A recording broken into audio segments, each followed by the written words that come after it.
The film opens with a single humanoid alien performing a ritual at the peak of a waterfall. After the humanoid alien drinks from a cup of dark liquid, his body breaks down into DNA particles and falls into the water.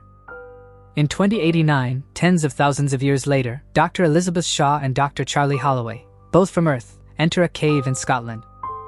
The couple finds an old stamping which they call a star map, acquiring them stunningness and interest.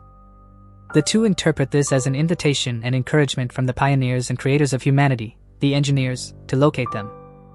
A team sets out in the Prometheus, a highly advanced spacecraft, to use the star maps that Shaw and Holloway discovered to locate the engineers. Peter Wayland of the Wayland Industries funds this expedition.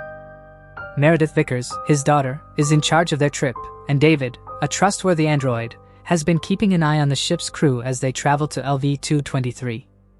The entire Prometheus crew has entered space through a stasis, a process in which cryogenics stop their body's normal flow. When they reach their destination in December 2093, Vickers, Shaw, Holloway, and the rest of the crew awaken after sleeping for 2 years. Experts from a variety of science and technology fields make up the team. David helps them wake up, and for the first time in 2 years, the crew gets together and meets. Yannick, the Prometheus captain and main pilot, is enthusiastically putting up a Christmas tree to celebrate the holidays, and Vickers notices him. Wayland gives a message to the crew to help them get settled in during their mission briefing. In addition, he introduces David, his creation, as his eternal son. Additionally, Drs. Shaw and Holloway describe their findings.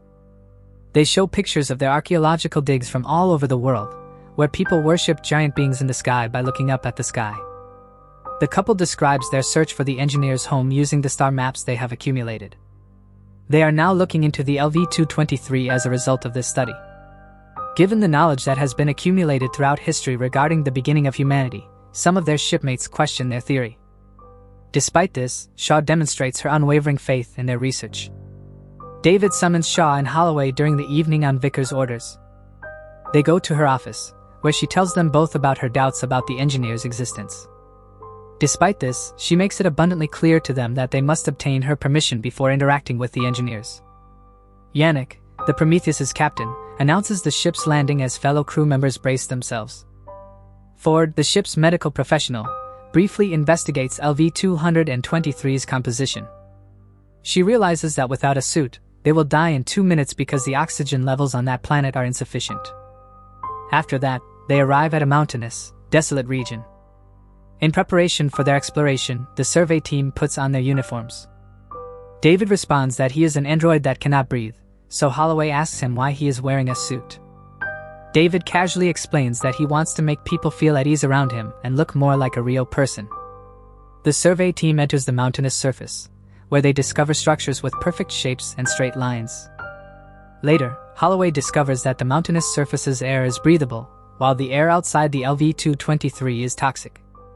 They tell him not to take off his headgear, but he continues and finds that it is still able to breathe. The rest of the crew takes off their headgear because they think something is making the area breathable. They also use a mapping device to cover the entire area during their investigation. A hologram in the ship's control room depicts the location's overall structure as the mapping device scans the mountainous surface. They come across what appears to be an alien decapitated corpse as they dig deeper into the mountainous surface. David tries to read the text on the walls while one of the crew members, Fifield, slowly withdraws due to fear of the discovery.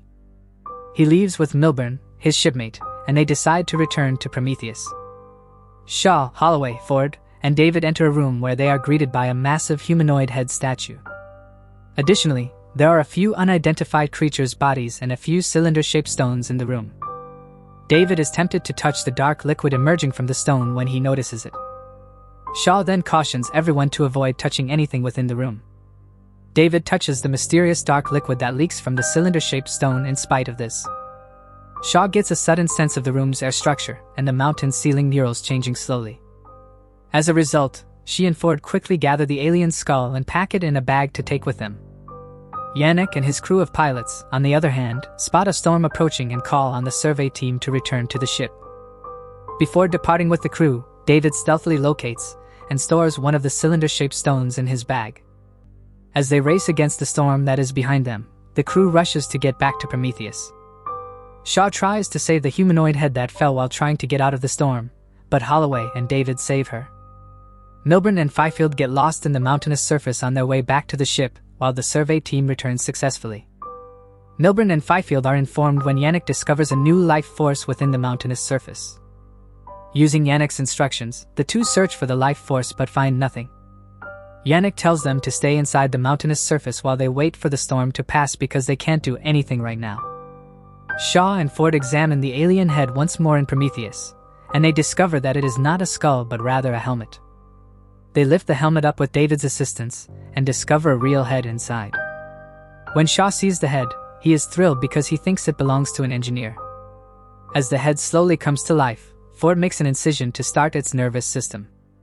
They immediately contain the head as it leaks out the black liquid that was previously contained in the cylinder-like stone and produces an unusual odor. Ford is tasked with collecting additional samples from the head because Shaw insists on continuing their research. David uses high-tech headgear to communicate briefly with Wayland later. David is interrupted by Vickers, who inquires about their conversation after noticing it. Vickers drags David into a corner and strangles him because David refuses to tell. David tells her that Wayland told him to work hard because he didn't feel threatened. In fact, Wayland tells him to test Holloway's reaction to the dark liquid. David comes across Holloway later in a room. He asks Holloway how far he would go to get his answers, and Holloway says he is ready to do anything. David then secretly adds a small amount of the dark liquid he retrieved to Holloway's drink, convinced of his response. Holloway takes a sip of it unconsciously, even though he isn't aware of it. He then enters Shaw's cabin. Shaw demonstrates to him the identical DNA composition of the engineers and humans, demonstrating to him that they did indeed originate from the engineers. This indicates that engineers are the ones who created humans. Because anyone can create life, Holloway asserts that there is nothing special about it. He is reminded by Shaw's frown that she is infertile. He immediately comforts her, and the two of them reconcile during an emotional moment. Vickers finds Yannick when he arrives in the control room at the same time. Yannick asks Vickers if she is a robot because she is so indifferent and dismissive. In response, Vickers directs him to her room, omitting the control room. Milburn and Fifield discover the room with the cylinder-shaped stones within the mountainous structure. While the two are investigating the stones, the dark fluid has begun to rapidly leak out of each one. Milburn and Fifield are suddenly approached by a long snake-like creature as it slowly approaches. They attempt to contact the control room, but Yannick and no one else responds. The creature breaks Milburn's arm as it tightens its grip on him. When Fifield tries to cut the creature off from Milburn, it splashes venomous fluid, causing Fifield's helmet to be quickly damaged. Fifield dies in the dark liquid while the creature kills Milburn by breaking through his protective gear. Prometheus returns to the mountainous structure after the storm passes the following day.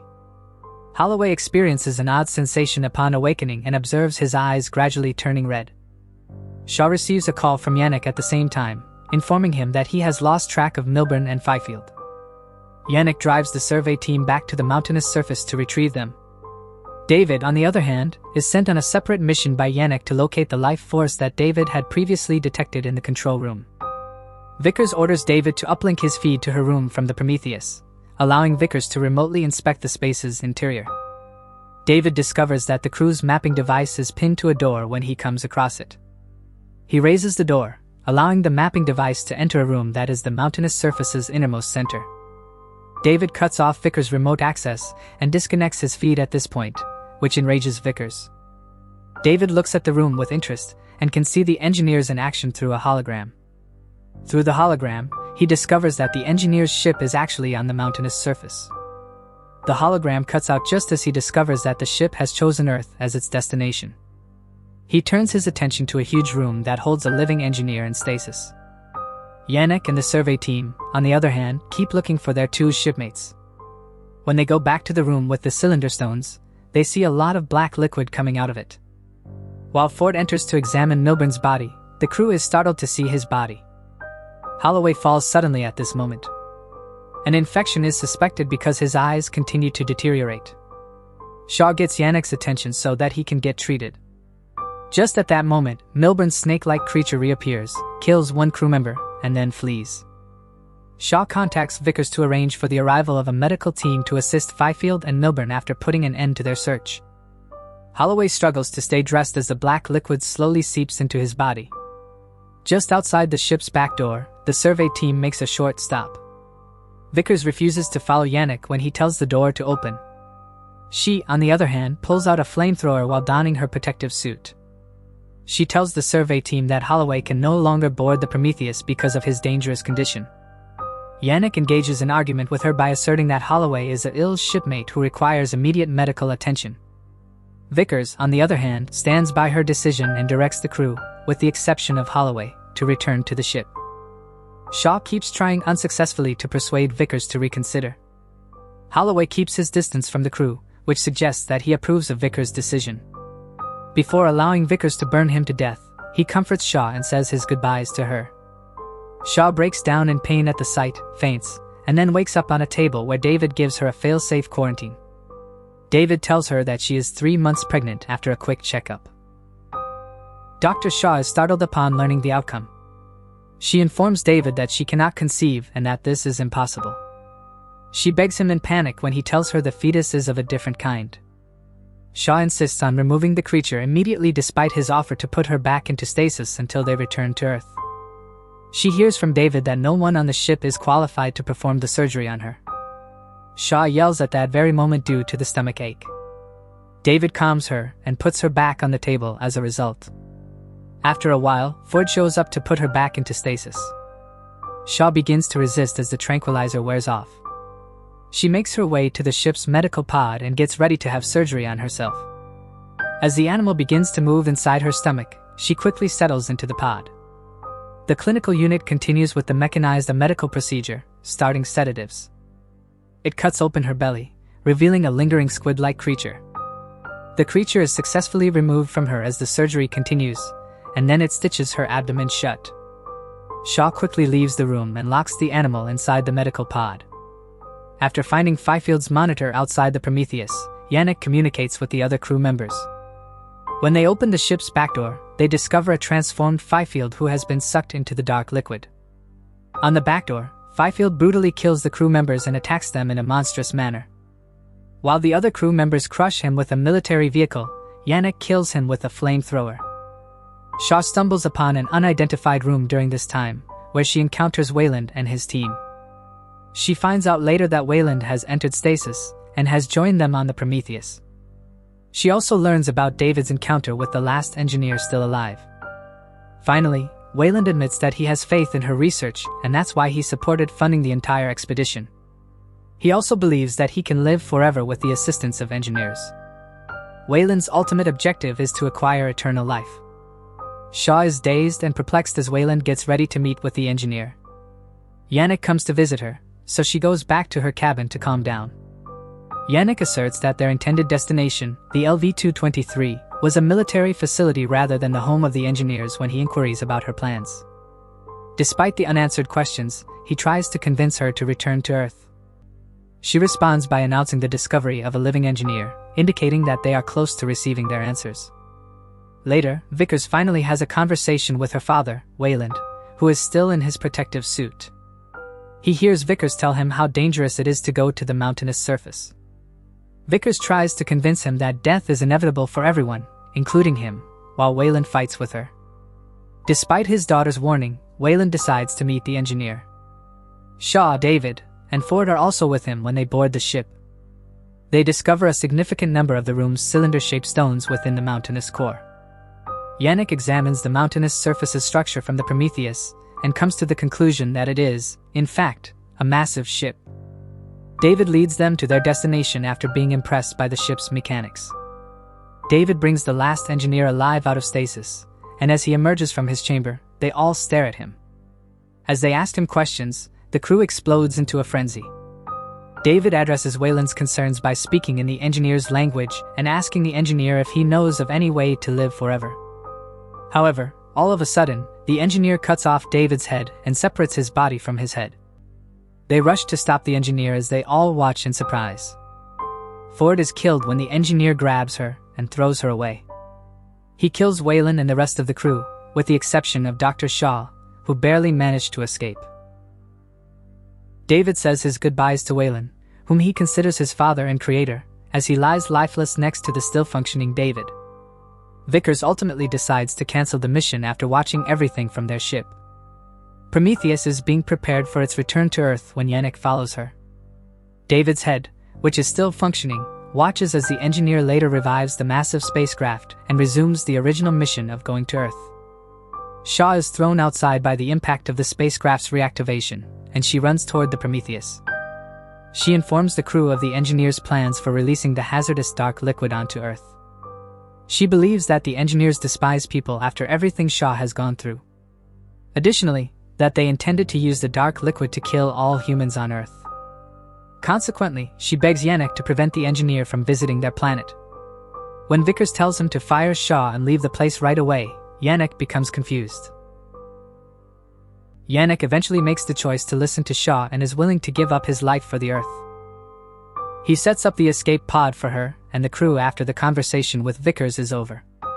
While Vickers makes her way toward the escape pod, his co-pilots make the decision to join him. Yannick and the pilots produce a force strong enough to shatter Prometheus. While Vickers climbs aboard the escape pod and successfully exits the Prometheus, the ship ejects its lifeboats. The engineer's spacecraft is hit by the Prometheus at this point, causing a massive explosion and crashing to the ground. Shaw and Vickers witness the collision before hurriedly fleeing the massive impact, which resulted in large chunks of heavy metal falling everywhere. Vickers is killed when the spacecraft crushes her, but Shaw manages to roll away in time. From the entire Prometheus crew, Shaw becomes the only human who survives. However, her damaged spacesuit soon makes it difficult for her to breathe. She hurries to a nearby lifeboat, where she can control her breathing. She enters and discovers a room containing her rapidly expanding offspring, which resembles squids. David's operative head reaches Dr. Shaw, who issues a warning regarding the engineer. He informs her that she must exit the lifeboat because the engineer is approaching. Just at that moment, the engineer shows up and quickly opens the lifeboat door. She defends herself against the engineer by releasing her squid-like offspring. As Shaw emerges from the lifeboat wearing a functional spacesuit, the squid-like offspring controls the engineer by strangling his throat. She lies on the ground and looks up at the sky in agony at the failure of the mission. David eventually calls out to her, requesting her assistance in finding his remains. Shaw refuses, but after he offers a way out of the LV-223, he comes for him. She returns to David's alien spacecraft and interrupts him as he discusses a possible route back to Earth. She intends to reach the engineer's home base to complete their mission and ultimately seek answers, rather than returning. Together, the two depart the LV-223 in a brand new ship commanded by David. At the end of the movie, Shaw writes a final report about the ship Prometheus on New Year's Day. She says that she is the only one who survived Prometheus and that she is still looking for the engineers. She also informs the listeners that the ship and its entire crew have vanished, advising them not to attempt to reach the LV-223. A mutated alien creature emerges from the engineer once more in the lifeboat, indicating the possibility of a second encounter between the humans and the aliens.